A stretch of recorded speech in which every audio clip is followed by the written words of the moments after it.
প্রিয় দর্শক, আপনাদের সবাইকে স্বাগত জানিয়ে শুরু করছি আজকে একটি গুরুত্বপূর্ণ আলোচনা।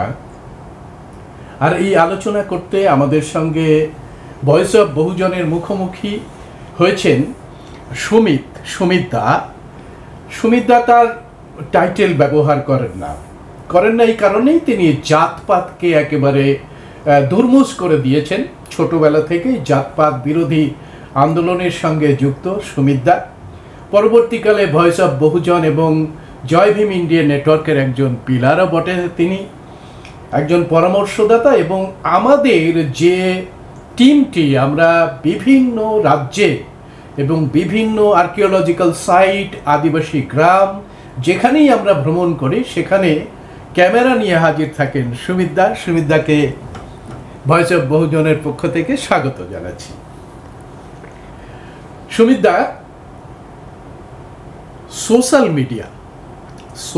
মিডিয়া প্রতি আমাদের দোষারোপ আছে। আমরা জানি যে সোশ্যাল মিডিয়া খানিকটা রাজনৈতিকভাবে দখল হয়ে গেছে। আগের মতো আর সেইভাবে সোশ্যাল মিডিয়া নেই, সেটা কর্পোরেট মিডিয়াতে প্রায় পরিণত হয়ে গেছে। কিন্তু তবুও এই সোশ্যাল মিডিয়া না থাকলে আমরা যেভাবে ইউটিউবে, যেভাবে ফেসবুকে, যেভাবে টুইটারে নানা ধরনের খবর আমরা দেখতে পাচ্ছি, তাতে দেখা যাচ্ছে একেবারে স্থান বিশেষ কিছু খবর আমাদের কাছে আসছে।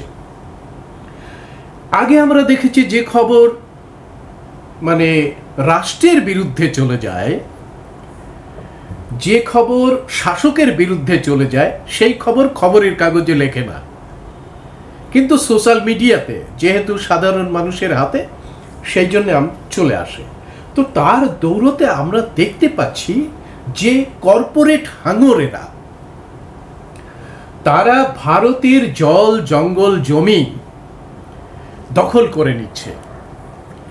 আর দখল করে নিতে গিয়ে আগে যে সমস্যা ছিল, কর্পোরেটদের জনগণের সঙ্গে সরাসরি তাদের একটা ফাইট হতো, কিন্তু এখন কর্পোরেটরা খুব কায়দা করে, বিশেষ করে এরকম একটি ব্রাহ্মণবাদী ফ্যাসিবাদী সরকার আসার পরে তারা একটা কৌশল পাল্টেছে। তারা এই দখলদারির সাথে একজন ব্যক্তিকে যুক্ত করে দিয়েছে। এই ব্যক্তিটি রাম অথবা শিব অথবা কালী অথবা দুর্গা, এরকম কোনো ব্যক্তিকে নিয়ে দখলদারি করছে। আমরা দেখতে পাচ্ছি, সোশ্যাল মিডিয়ার মধ্যেই দেখতে পাচ্ছি যে সম্রাট অশোক ৮৪,০০০ যে বুদ্ধের দেশনা ছিল তাকে নিয়ে বিভিন্ন ধরনের আর্কিওলজিক্যাল সাইট তৈরি করেছিলেন এবং জনগণের জনকল্যাণে উৎসর্গ করেছিলেন। সেইগুলোকে দখল করে তার উপরে সিঁদুর লাগিয়ে দেওয়া হচ্ছে, কোথাও পলেস্তারা লাগিয়ে কান পাল্টে দেওয়া হচ্ছে এবং সেগুলোকে নানাভাবে এই শিব, কোথাও দুর্গা ইত্যাদি ইত্যাদি এবং কোথাও সে রাম হিসেবে তাকে দেখানো হচ্ছে। আমরা যদি দক্ষিণ ভারতের থেকে শুরু করে মীনাক্ষী মন্দির থেকে শুরু করে একেবারে ভারতের উত্তর দিকের কেদার, বদ্রী এবং উড়িষ্যার জগন্নাথের মন্দির, লিঙ্গরাজ টেম্পল, সূর্য টেম্পল, সান টেম্পল, এই বাংলার বক্রেশ্বর, তারাপীঠ, এই সমস্ত কিছুই বুদ্ধের স্মৃতির সঙ্গে জড়িত। গিরিলিপি, স্তম্ভলিপিগুলোকে পরিবর্তিত করে দিয়ে তারা কোথাও শিবলিঙ্গ বানিয়ে দিয়েছে অশোকের লাইন টেম্পলকে। এগুলি সব কিছুই বেশি বেশি করে হচ্ছে রামের নামে দখলদারি। আর সেই রামের নামের দখলদারির একেবারে শেষ প্রজেক্ট এবং ভয়ঙ্কর একটি প্রজেক্ট আমরা দেখতে পাচ্ছি ছত্তিশগড়ে রাম বনগমন পথ। এ নিয়ে আপনি কাজ করেছেন, নিয়মগিরি নিয়ে আপনি কাজ করেছেন, নেতারহাট নিয়ে আপনি কাজ করেছেন। আসলে এই সমস্ত এলাকা তো আদিবাসী এলাকা, তাহলে কি বনের অযোধ্যা থেকে রাম দেখতে পেলাম আমরা দণ্ডকারণ্যের দিকে যাচ্ছে এবং মাঝখানে পড়ছে ছত্তিশগড়, এই অঞ্চলটা। সেখানে রামের নামে বনগমনের নামে কি এলাকার দখলদারি চলছে? আমরা দেখছি তাতে মিলিটারি নামানো হচ্ছে, ওপর থেকে ড্রোন দিয়ে মানে আদিবাসীদের হত্যা করা হচ্ছে। অর্থাৎ ধর্মের নামে, রামের নামে এই জঙ্গল দখল করা আর আদিবাসী নিধন করা কি এই রাম বনগমন পথ অথবা সরকারের যে ট্যুরিজম সার্কিট গঠন করার পথ? সুমিতদা, আসলে আপনি প্রথমে দখলদারির কথা বললেন। যে কোনো দখলদারির দুটো দিক আছে। একটা হচ্ছে সরাসরি আক্রমণ, সামরিকভাবে আক্রমণ। আরেকটা দখলদারি হচ্ছে মনের দখল, মানুষের মানে জনমানসকে করা, দখল করে নেওয়া। সেখানে যে শাসক শ্রেণীর যে মতাদর্শ, সেই মতাদর্শকে প্রতিষ্ঠা করা মানুষের মনে, হৃদয়ে, চেতনার জগতে। এইটা করবার জন্য ধরুন ছত্তিশগড়ের কথা তাই তুলি। ছত্তিশগড়ে যে সেখানে মাল্টিন্যাশনাল মাইনিং মাফিয়া, এই মাল্টিন্যাশনাল মাইনিং মাফিয়ার হাতে সেখানকার খনিজ পদার্থ এবং মাটির নিচে খনিজ পদার্থ এবং মাটির ওপরে জঙ্গল, কাঠ ইত্যাদি সমস্ত কিছুই একেবারে কর্পোরেটদের হাতে, মাল্টিন্যাশনাল মাফিয়ার হাতে তুলে দেওয়ার প্রচেষ্টা চলছে। সে শুধু এখনকার হিন্দুত্ব আমলে নয়, সে 2000 সাল থেকে প্রায় এই জায়গাটা দখলের মধ্যে আনার চেষ্টা করা হচ্ছে। এবং এখানে আদিবাসীরা তাদের হাজার বছর ধরে, ধরুন ছত্তিশগড়ে যে মারিয়া বা অভুজ মারিয়া যে সমস্ত আদিবাসীরা রয়েছে, সেই আদিবাসীদের কাছে দখলদারির একটা প্রচেষ্টা চলছে এবং সেখানে সরাসরি ভারতের রাষ্ট্র যুদ্ধ ঘোষণা করেছে। ইদানিংকালে আপনারা জানেন যে 15ই এপ্রিল 29 জন আদিবাসী মানুষকে, গণহত্যাই বলবো এটাকে, এই গণহত্যা করা হলো। এবং এ ধরনের গণহত্যা চলে আসছে, ক্রমাগত চলে আসছে। এবং রাষ্ট্রের মধ্যে যার জুডিশিয়ারি, তার এবং মিডিয়া, তারা সমস্ত কিছুই রাষ্ট্রেরই স্তম্ভ। এবং সেই স্তম্ভগুলো এই ঘটনাগুলোকে যে দেখাতে চাইছে যে মাওবাদী হিসেবে তারা দেখাতে চাইছে। এবং আদিবাসীরা যে জায়গাতে একটা প্রতিরোধ গড়ে তুলছে, তাদের জমি, তাদের হাজার বছর ধরে তাদের সংস্কৃতি, তাদের জীবনধারা, সমস্ত কিছু, তাদের ভাষা, তাদের খাদ্যাভ্যাস, সমস্ত কিছু ধ্বংস করে দিয়ে আরেকটা সংস্কৃতি চাপিয়ে দেবার, যেটা কর্পোরেট সংস্কৃতি। এবং এই কর্পোরেট সংস্কৃতিটা হচ্ছে বেসিক্যালি দখলদারি সংস্কৃতি। এই দখলদারিটাকে প্রতিষ্ঠা করার জন্য এই ছত্তিশগড়েই 2019-20 সালে রাম গমন পথ, দণ্ডকারণ্যে রাম গেছিলেন।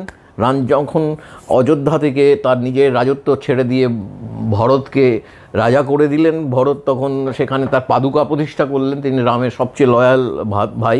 এবং সেই কারণে রাম যখন চলে গেলেন জঙ্গলে, এই দণ্ডকারণ্য জঙ্গলেই গেছিলেন। সেই দণ্ডকারণ্যটারই খনি অঞ্চল। সেইখানে এরা একটা সুযোগ পেয়ে গেল। একদিকে যেমন ওপর থেকে ড্রোন ফেলে, বোমা ফেলে, প্যালেস্টাইনে গাজার মতন ওপর থেকে বোমা ফেলে এই আদিবাসী মানুষগুলোকে, তাদের প্রতিরোধকে নিরস্ত করার চেষ্টা করা হচ্ছে। ঠিক তেমনিভাবে এই জনমানসের মধ্যে দিয়ে এটা তো প্রতিষ্ঠা করার চেষ্টা হচ্ছে ধর্মের নাম করে মানুষকে জয় করার চেষ্টা করা হচ্ছে, যার জন্য এই রাম গমন পথ। এই রাম গমন পথে 51টা নাকি মন্দির হবে। এই মন্দির তৈরি করার জন্য রাম গমন পথ 1920 সালে কেন্দ্রীয় সরকারের একটা প্রজেক্ট, যে সরকারকে ছত্তিশগড়ের রাজ্য সরকারও সেই প্রজেক্টে তাদেরকে সাহায্যই করেছে বলে আমরা এটাকে বলা হচ্ছে ট্যুরিজম সার্কিট। এটা ট্যুরিজম নয়, ওয়ার্ল্ড ট্যুরিজম সার্কিট। আপনি দেখেন যে এই যেখানটা ভারতবর্ষের আদি জনগোষ্ঠী, যে ছত্তিশগড়ে মূলত হচ্ছে গোন্ডওয়ানার জন্য একটা আলাদা রাজ্যের দাবিতে। এবং এই যে এই অংশটা সবকটাই হচ্ছে মানে এই যে করিডোরটার কথা বলছে, ওরা বলে মাও করিডোর, মাওদের করিডোর। মাও করিডোর মানে ঝাড়খণ্ড থেকে একেবারে উড়িষ্যা, ছত্তিশগড়, অন্ধ্রপ্রদেশ হয়ে ছত্তিশগড় এবং মহারাষ্ট্রের পর্যন্ত চলে গেছে, গাদচিরোলি এই মহারাষ্ট্রে। এই যে ব্যাপক অংশ, এখানে গোন্ড আছে, এখানে কোন্দ্রা আছে উড়িষ্যাতে, এখানে সাঁওতালরা আছে, সুরা রয়েছে। আপনি গোন্ড রাজাদের কথা বললেন, গোন্ড রাজাদের বলা হতো রাবণ। যিনি রাবণ ছিলেন রাজা, তিনি হচ্ছে রাবণ, কথাটাই তো তাই, রা মানে রাজা, বনের রাজা। অদ্ভুতভাবে গৌতম বুদ্ধ সব থেকে অনুপ্রাণিত হয়েছিলেন এই গোন্ড রাজা রাবণের সঙ্গে দেখা করে। 100টি কোশ্চেন অ্যান্সার হয়েছিল তাদের মধ্যে। গৌতম বুদ্ধের মতো ওরকম একজন বোধিসত্ত্ব সম্পন্ন মানুষের সাথে একজন আদিবাসী রাজার রাবণের কথোপকথন, এ নিয়ে রিসার্চ হয়েছে, জাপান থেকে এ নিয়ে প্রকাশিত হয়েছে, এবং সেখানে দেখা যাচ্ছে যে গৌতম বুদ্ধ পরবর্তীকালে প্রকৃতিকে বন্ধুত্বপূর্ণ রাখার জন্য যে দেশনা সেটা অর্জন করেছিলেন গোন্ড রাজাদের কাছ থেকে। এবং শুধু তাই নয়, এই যে একটা সঙ্গবদ্ধ জীবন, এই যে রাজা কথাটা বললেন, গোন্ড রাজা, এ কিন্তু সামন্ততান্ত্রিক একটা জমিদারি রাজা নয়। এই রাজা কিন্তু মানুষের দ্বারাই, সাধারণত সবচেয়ে সিনিয়র মোস্ট, সবচেয়ে যাকে সাধারণ মানুষ মনে করে যে সবচেয়ে ওয়াইজ, সবচেয়ে বুদ্ধিমান, সবচেয়ে বেশি তার রয়েছে, মানে যে সমস্ত জিনিসগুলোকে বুঝতে পারে, ঠিক মতন সে পথনির্দেশ করতে পারে, এই রকম মানুষকেই তারা সমস্ত মানুষ মিলে তাকে রাজা করেছে। এটা শুধু আমাদের দেশে না, পৃথিবীর সমস্ত জায়গায় যে ইন্ডিজিনাস পিপল যাদেরকে বলা হয়, অর্থাৎ আমাদের ভাষায় যদি আমরা বলি যে বহুজন বা মূলবাসী, এই মূলবাসী মানুষগুলো, মানুষের জন্য তাদের সর্বক্ষেত্রেই দেখা যাচ্ছে যে তাদের একটা, যেমন মাঝিরা থাকে সাঁওতালদের মধ্যে, এর থেকেও বড় কথা হচ্ছে যে একজন রাজাও থাকে এই, রাপাজ বলা হয়, কিসকু রাপাজ।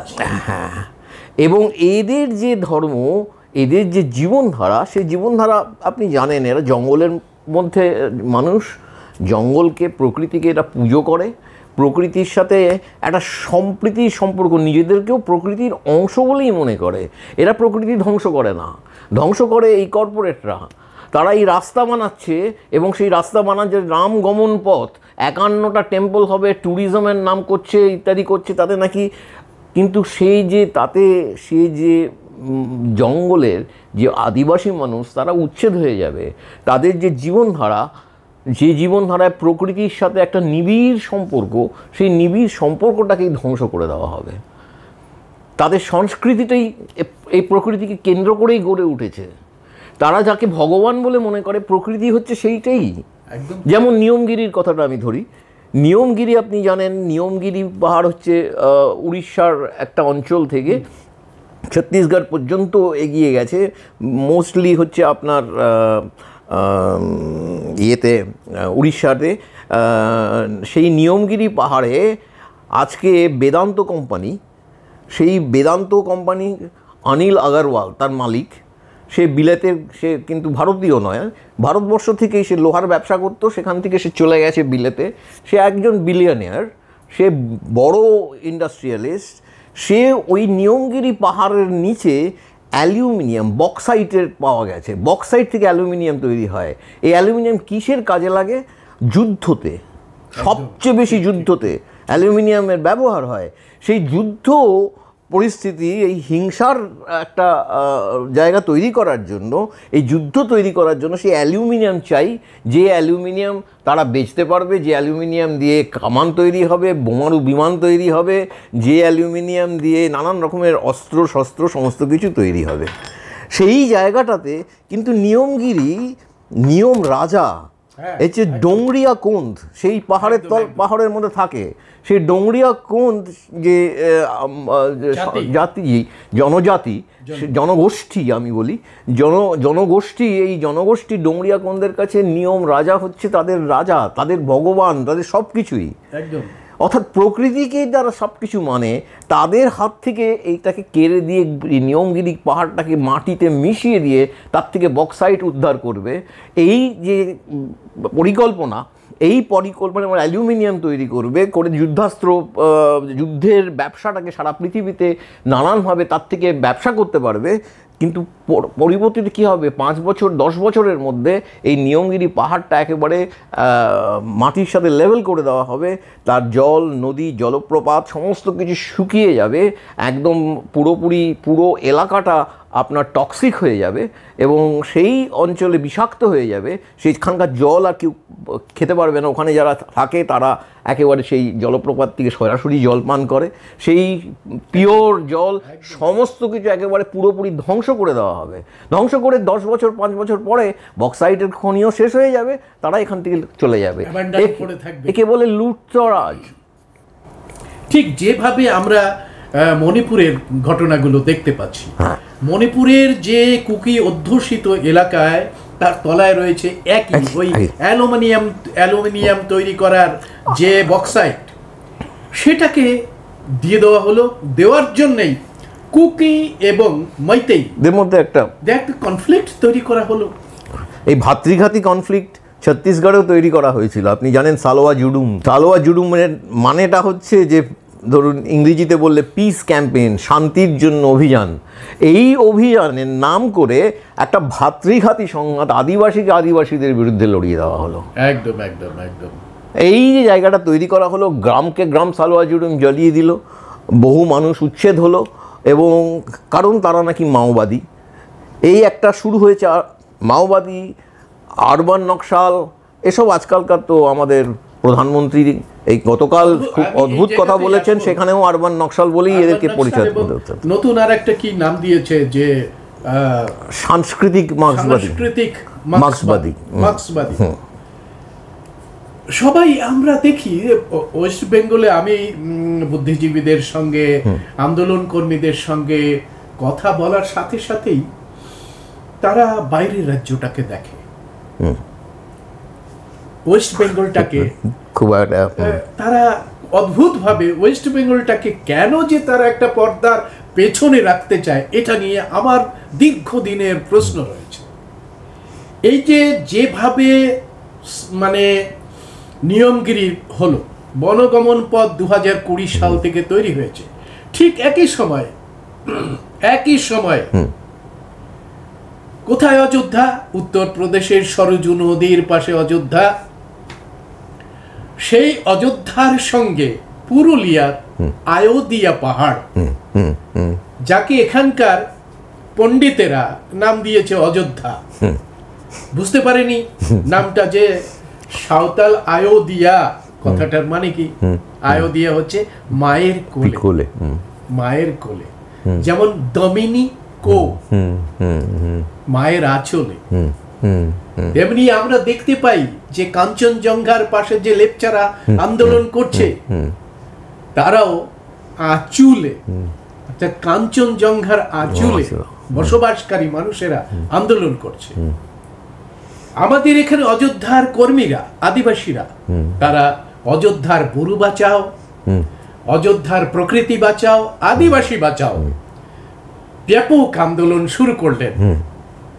আমরা সেই আন্দোলন দেখেছি যে সেখানে হাইডেল পার্কের বিরুদ্ধে, একটা জলাধারের বিরুদ্ধে বিদ্যুৎ প্রকল্প, এবং তার সঙ্গে হাইডেল প্রকল্প, আপনি ঘুরে এসেছেন, আমরা একসঙ্গে ওই বিদ্যুৎ প্রকল্পই বলা হয় হাইডেল প্রজেক্ট। জল থেকে যেখানে যে জলাধার করা হচ্ছে এবং জল থেকে বিদ্যুৎ উৎপন্ন করা তাদের টার্গেট, এর বিরুদ্ধে ওখানকার সাধারণ মানুষেরা আন্দোলন করছে। অদ্ভুতভাবে 2021 সালে হিলটপে আমাদের প্রধানমন্ত্রী এলেন। প্রধানমন্ত্রী অযোধ্যার ঘটনা, রাম এখানে আসবে না, তাহলে রামের কি করতে হবে? রাম যদি বাংলায় আসে, অযোধ্যায় ফিরে গেলে তাকে মাথা মুড়িয়ে, ঘোল ঢেলে, গাধার পিঠে চাপিয়ে তবে তাকে ঘোরাবে। কারণ এটা হচ্ছে একেবারে আর্যদের বাইরের একটা দেশ। 1100 শতকের আগে বাংলায় ব্রাহ্মণ নেই, এটা বঙ্কিমচন্দ্র বলছে, সমস্ত দলিল থেকে আমরা পাচ্ছি। রামকে অযোধ্যায় প্রতিষ্ঠা করলেন প্রধানমন্ত্রী। এবং গল্পটা কিভাবে তৈরি করলেন দারুণ ভাবে, ধর্মের মধ্যে দিয়ে জলের এই যে জলাধার বললেন, হাইডেল প্রজেক্ট বা বিদ্যুৎ উৎপন্ন করা হবে সেখান থেকে, সেই হাইডেল প্রজেক্টের জলাধারের সঙ্গে যুক্ত করলেন প্রধানমন্ত্রী। বললেন যে পুরুলিয়া এখন খরা শুকনো, অথচ শুনুন আপনারা এক সময় এই অযোধ্যা কতটা জলপূর্ণ ছিল, একেবারে জলের বন্যা বইতো এখানে, কিন্তু এখন জল নেই। রাম যখন দণ্ডকারণ্যে আসে তখন অযোধ্যাতে এসেছিলেন, এই অযোধ্যাতে পুরুলিয়াতে এসেছিলেন। এই অযোধ্যা পাহাড়ে এসে মা সীতা তৃষ্ণার্ত অনুভব করেন, তখন মানে পুরুষোত্তম রাম তিনি বাণ নিক্ষেপ করে মানে মাটির তলা থেকে জল তুলে নিয়ে আসেন, নাম দিলেন সীতাকুণ্ডু। সেই সীতাকুণ্ডু হচ্ছে তার নাম। সীতাকুণ্ডু যেখানে মানে তিনি টার্গেট করলেন, সেটা আদিবাসীদের বিচারের সুপ্রিম কোর্ট, সুতান তান্ডি। সেই সুতান তান্ডিকে সীতাকুণ্ডু বলে চালিয়ে দিলেন। অর্থাৎ যে কথা আপনি বলছেন, নিয়মগিরি রাম বনগমন পথ ছত্তিশগড়ের, অযোধ্যাটা আমরা দেখতে পাচ্ছি না কেন? যে একইভাবে কর্পোরেটদের মদত করার জন্য, ট্রান্সন্যাশনাল কোম্পানিদের মদত করার জন্য অযোধ্যাতে এসে মোদি এই গল্পটা তৈরি করলেন। এর পেছনে যেটা আছে সেটা হচ্ছে একটা উন্নয়নের গল্প। আচ্ছা, এই উন্নয়নের গল্পটাই হচ্ছে ব্রাহ্মণ্যবাদী মতাদর্শ, যেটাকে চাপিয়ে দেওয়া হচ্ছে, এবং সেখানে তার হাতে সবচেয়ে বড় হচ্ছে রাম, রামায়ণ, সীতা ইত্যাদি ইত্যাদি। এটা একটা কাল্পনিক চরিত্র, খুব বড়, খুব উঁচু দরেরই হয়তো যারা, কারণ রামায়ণ লেখা হয়েছে, বহু মানুষ লিখেছে, তুলসীদাস থেকে শুরু করে কৃত্তিবাস, অনেকে লিখেছে। অরিজিনাল রামায়ণ লিখেছেন বাল্মীকি। সুতরাং এক একজন এক এক রকমভাবে রামায়ণের নানান রকম আছে। আপনি জানেন ইন্দোনেশিয়াতে সুলতান রাম, একদম একদম রাম, আজকে রাম নাকি রামের নাম করে মুসলিম বিদ্বেষ ছড়ানো হচ্ছে, কিন্তু সেখানে সুলতান রাম। আচ্ছা, রাম হচ্ছে মুসলমান, রাম হচ্ছে মুসলমান। তো সেরকম যাই হোক, এরকম এটার মানে মূল উদ্দেশ্যটা হচ্ছে যে এই কর্পোরেট দখলদারি, এর পেছনে একটা গল্প আছে। সেই গল্পটা হচ্ছে উন্নয়নের গল্প।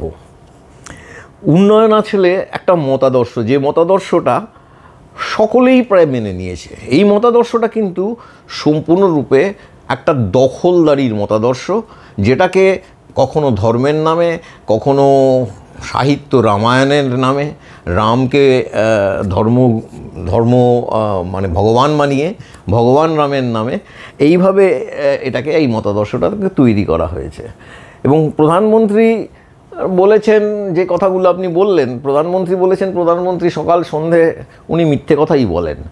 আমরা সেগুলো ঠাট্টা করে উড়িয়ে দিই পশ্চিমবঙ্গে, কিন্তু তিনি খুব ভেবেচিন্তেই এই মিথ্যে কথাগুলো বলেন, এবং মানুষের চোখে তিনি নিজেই প্রায় ঈশ্বরের বরপুত্র হয়ে গেছেন।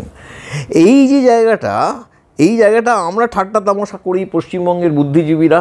তারা নিয়মগিরি দেখে, তারা ছত্তিশগড় দেখে, তারা অন্যান্য জায়গাও দেখে, কিন্তু এই পশ্চিমবঙ্গের ক্ষেত্রে এই অযোধ্যা পাহাড়ে এই জায়গাটা দেখে না। কেন? যে তারাও উন্নয়ন চায়। তারা সকলের ম্যানিফেস্টো দেখুন, ইলেকশনের যে ইস্তাহার বার হয়, সেই ইস্তাহারে প্রতিটা ক্ষেত্রে প্রতিটা দল আজকে উন্নয়নের কথা বলে, ভাবে উন্নয়নের কথা বলেই আমরা মানুষের ভোট পেয়ে যাব। কিন্তু এই উন্নয়নটা কার উন্নয়ন? এটা একদম সম্পূর্ণ পুঁজিবাদী উন্নয়ন।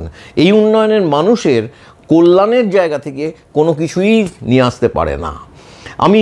এবং মানুষের মধ্যে যে রেজিস্ট্যান্সটা হবে, সেই রেজিস্ট্যান্সটাকে আটকানোর জন্য আপনার এই রাম সীতার গল্প, সীতাকুণ্ড ইত্যাদি ইত্যাদি, এই সমস্ত গল্প প্রধানমন্ত্রীও ফাঁদেন, এবং অন্যান্যরা হয়তো সেই ধর্মের গল্প ফাঁদেন না, কিন্তু তাদের আইডিওলজিটা ওই উন্নয়নের পক্ষেই থাকে। আপনি যদি দেখেন পশ্চিমবঙ্গে, শুধু পুরুলিয়ার কথা বললেন, পশ্চিমবঙ্গে আরেকটা জায়গায় আজকে খুব উত্তপ্ত জায়গা, সেই জায়গাটা হচ্ছে দেওচা পাচামি, বীরভূমের।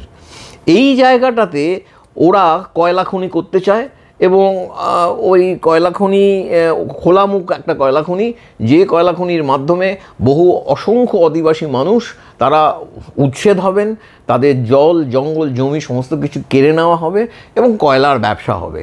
কিন্তু এখানেও আপনি দেখবেন নানান জায়গায় নানান মন্দির ইত্যাদি ইত্যাদি সব গড়ে উঠেছে। আপনি তারাপীঠের কথা বললেন, তারাপীঠ দেউচা থেকে খুব বেশি দূরে নয়। এই তারাপীঠেও আপনি এই যে বললেন যে বুদ্ধর যে চিন্তাভাবনা, সেই গৌতম বুদ্ধের যে চিন্তাভাবনা, সেগুলোকে সব পাল্টে দেওয়া হয়েছে এবং এরকম অসংখ্য মন্দির, বক্রেশ্বর ইত্যাদি নানান জায়গায় এই রকম ধরনের পরিবর্তনটা এসেছে, আনা হয়েছে অনেক দিন থেকেই। এবং এর পেছনেও সেই উন্নয়নেরই একটা গল্প আছে। এর পেছনে আরেকটা বড় কারণ আছে দেউচা পাঁচামিতে, যে ওখানে যে একটা রেজিস্ট্যান্স, সেই রেজিস্ট্যান্সের পেছনে আমরা সাঁওতাল হুলের গল্প জানি, সাঁওতাল হুলের ইতিহাসটা জানি। সাঁওতাল হুল সেটা শুরু হয়েছিল যদিও আজকে সেই ঝাড়খণ্ড অঞ্চলে, কিন্তু সেটা ছড়িয়ে পড়েছিল এবং সিউড়ি, দেউচা পাঁচামির একেবারে সন্নিকটে যে সিউড়ি শহর, সেই সিউড়িতেই এই সাঁওতাল হুলের মূল কেন্দ্রস্থল ছিল। সুতরাং সেই যে স্পিরিটটা, সিধু কানোর যে লড়াইয়ের স্পিরিটটা, যে চিন্তাধারাটা, সেই চিন্তাধারাটা যাতে না ছড়িয়ে পড়ে, সেই জন্য দেখবেন ওখানেও নানান ধরনের চেষ্টা হচ্ছে। এই রামের গল্প বা কালীর গল্প বা দুর্গার গল্প, এরকম নানান ধরনের চেষ্টা করা হচ্ছে ওই জায়গাটাকে দখল করার জন্য। এবং এটা ইংরেজ আমল থেকে হয়েছে। ইংরেজরা তো দখলদারি করেছে, ইংরেজরা তো লুটে পুটে নিয়ে গেছে এদেশের মানুষকে, উপনিবেশ তৈরি করেছে। এই আজকে কর্পোরেটরা তাদের উপনিবেশ তৈরি করছে, সেই ট্র্যাডিশনটাই সমানভাবে চলছে। একদম। এই কলকাতাতে গত বছর আপনি কাজ করেছেন ধর্মতলায়, ধর্ম ঠাকুরের নামে, ধর্ম ঠাকুরের নামে দখলদারি একেবারে এটে গেটে। ভাবুন, এগুলো সবই প্রায় মতাদর্শগত দখলদারি। আসল খনিজ বা প্রাকৃতিক সম্পদ সেগুলোকে নিয়ে ব্যবসা করার জন্য যে দখলদারি, সেটা করতে গেলে মানুষের কাছ থেকে যে প্রতিরোধ আসবে, মানুষ উচ্ছেদ হবে, প্রকৃতি ধ্বংস হবে, দূষণ ঘটবে, এই সব জায়গা থেকে মানুষ যখন প্রতিরোধ করবে, সেটাকে বন্ধ করার জন্য ধর্মের নামে সেই মানুষের মনটাকে জয় করে নেওয়া। আপনি ভাবুন, আমরা একটা ছোটোখাটো প্রতিবাদ সভা করতে গেলে তার আগে ওই ওই ওই অঞ্চলটাকে মিলিটারিদের কাছ থেকে নিতে হয়।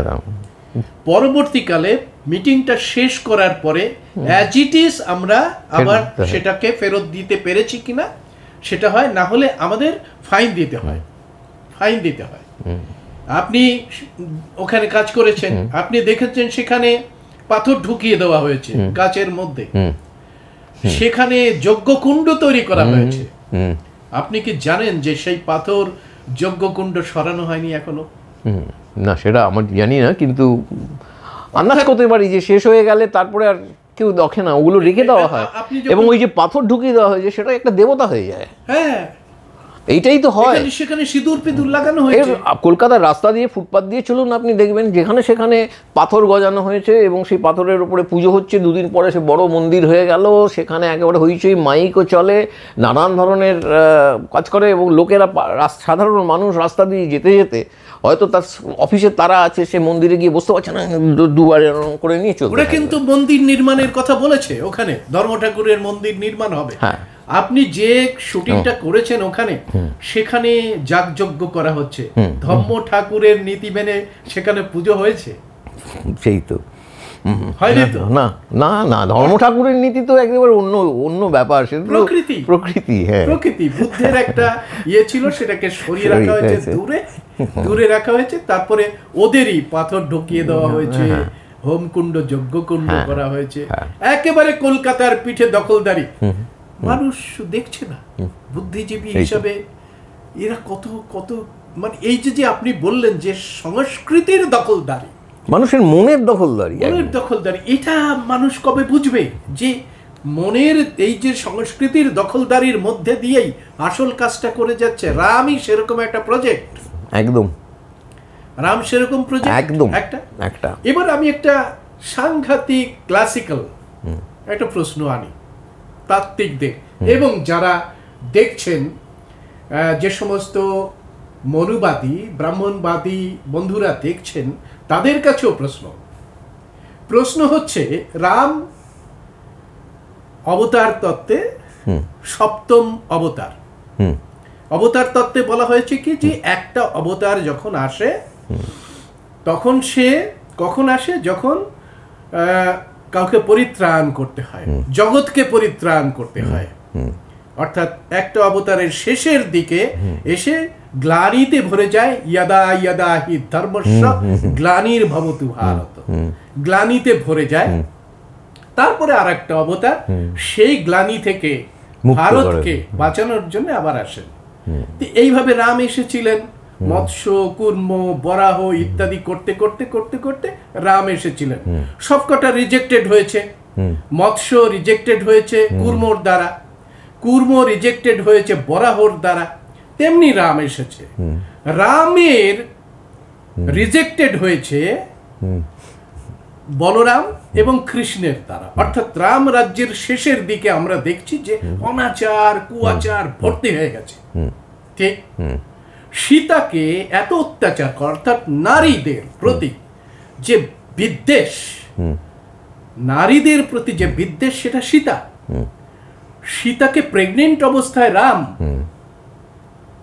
বাইরে পাঠিয়ে দিল, বনবাসে পাঠিয়ে দিল। লব কুশ জন্মের পরের থেকে বাবাকে চেনে না, বাবাকে যুদ্ধক্ষেত্রে বেঁধে এনে মায়ের কাছে রেখেছে, তারপরে বলল কি করেছিস কি করেছিস, সে যে তোদের বাপ। তার আগে রাম সীতাকে অগ্নি পরীক্ষা দিতে হয়েছে। অগ্নি পরীক্ষা দিতে হয়েছে কেন? সে কলঙ্ক। সে বলেছে যে সীতা তুমি কুকুরের উচ্ছিষ্ট, কুকুরের চাটা ঘি আমি কখনো খাই না, সেই জন্য তোমার সঙ্গে আমার আর কোনো দরকার নেই। তুমি লক্ষণকে বেছে নিতে পারো, তুমি ভরতকে বেছে নিতে পারো, যার খুশি সঙ্গে তুমি চলে যেতে পারো। তোমার জন্য আমি রাবণকে হত্যা করিনি, আমি আমার মর্যাদা রক্ষা করার জন্য, কুলের মর্যাদা। তো পুরুষতন্ত্র, একদম পুরুষতন্ত্র। এই ব্রাহ্মণতন্ত্র তো পুরুষতন্ত্রের উপরেই ভিত্তি করে দাঁড়িয়ে আছে। সমস্ত ধর্মই প্রায় পুরুষতন্ত্রের উপরে ভিত্তি করে দাঁড়িয়ে আছে। শেষ পর্যন্ত জ্যান্ত কবর দেওয়া হলো। আমি সেই বলছি, সীতার পাতাল প্রবেশ মানে কি? জ্যান্ত মাটি চাপা দেওয়া, তাকে মাটি চাপা দেওয়া হলো। এরকম ভাবে রামের রাজ্যতে দেখলাম আমরা অনাচার। ঠিক আছে করেছে বলরাম আর কৃষ্ণ ওঠে, অর্থাৎ রাম রিজেক্টেড। এরকম একটা রিজেক্টেড অবতারকে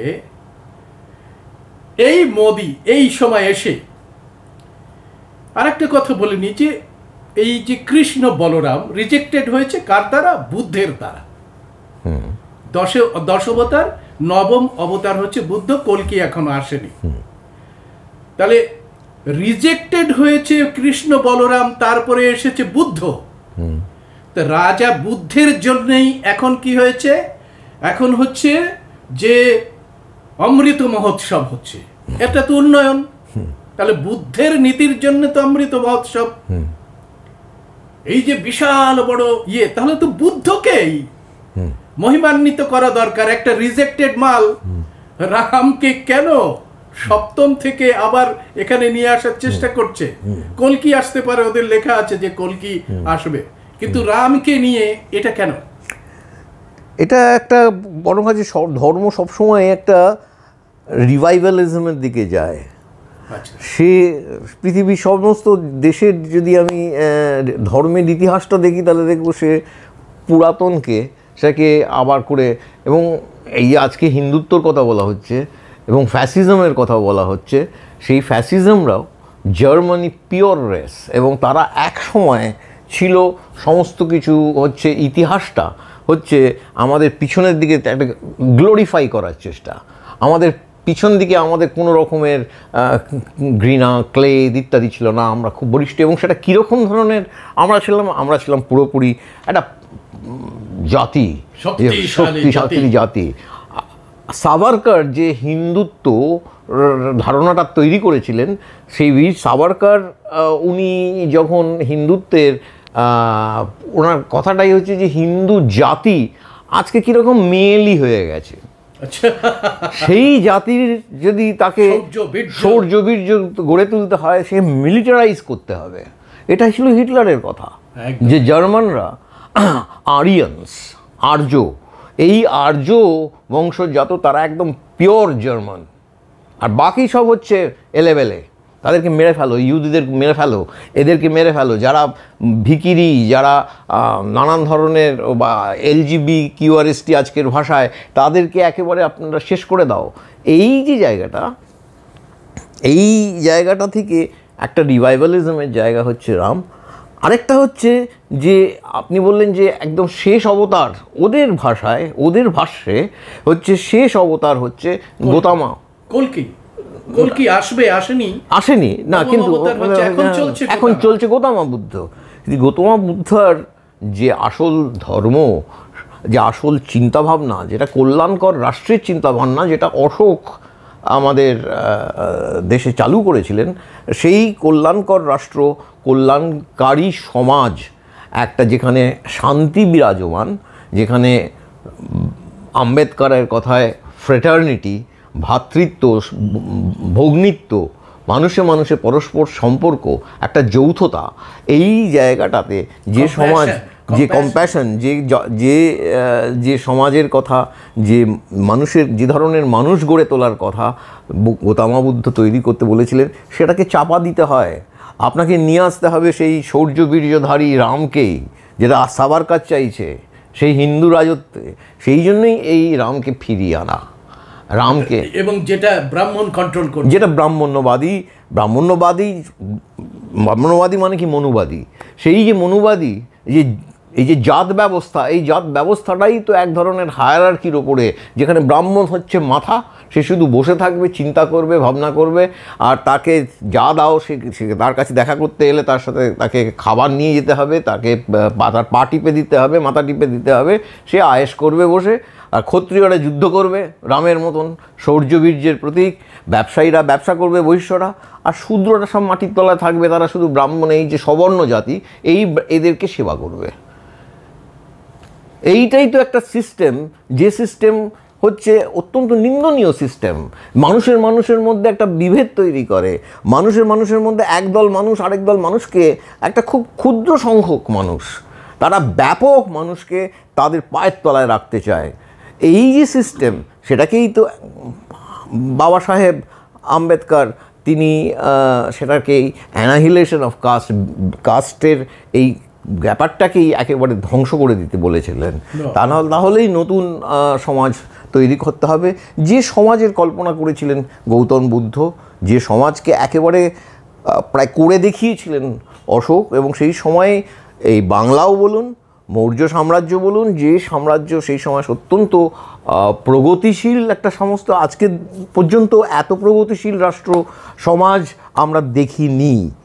আমরা পারতপক্ষে দেখতে পাচ্ছি রাম শম্ভুককে হত্যা করে দিল। শম্ভুক কি বলছে?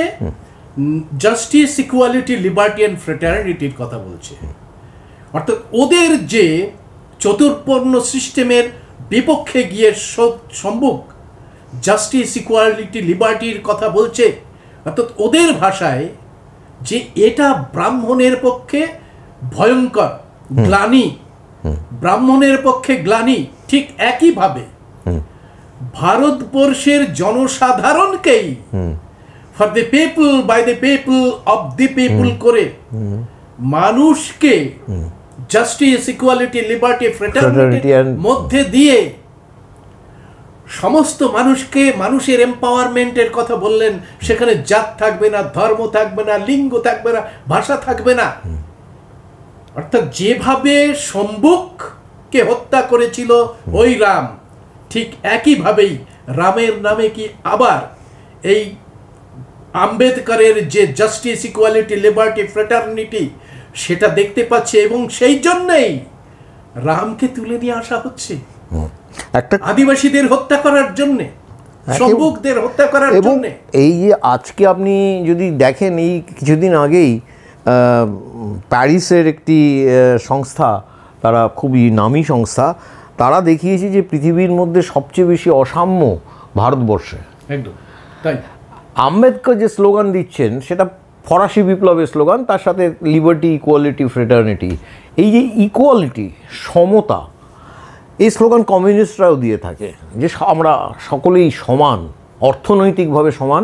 আম্বেদকর সেটাকে আরও বড় জায়গাতে নিয়ে গেছেন, সামাজিকভাবে, রাজনৈতিকভাবে, সবভাবেই আমরা সমান। এই রাজনৈতিক ইত্যাদি সমতার কথা বলছেন। আজকে ভারতবর্ষে কি সেই সমতা আছে? আম্বেদকরের লিবার্টি, ইকুয়ালিটি, ফ্রেটার্নিটি এবং সমাজে যে ন্যায়ের কথা বলছেন, জাস্টিস, এই ফরাসি বিপ্লবে ওই তিনটে শব্দ ছিল, আম্বেদকর এখানে ন্যায়ের কথাটাও জুড়েছেন। এই যে এটা কি আছে? আজকে অন্যায় সবচেয়ে বেশি এখানে, অসাম্য সবচেয়ে বেশি, পৃথিবীর মধ্যে সবচেয়ে বেশি অসাম্য। আমরা হাতে গোনা কয়েকজন আজকে বিলিয়নিয়ার, তারা ভারতবর্ষের পৃথিবীর প্রথম 20 জনের মধ্যে অন্তত 5 জনকে ভারতবর্ষীকে পাওয়া যাবে। আর বাকি ভারতবর্ষী তারা দুবেলা খেতে পায় না, তারা মারা পড়ছে অনাহারে ইত্যাদি।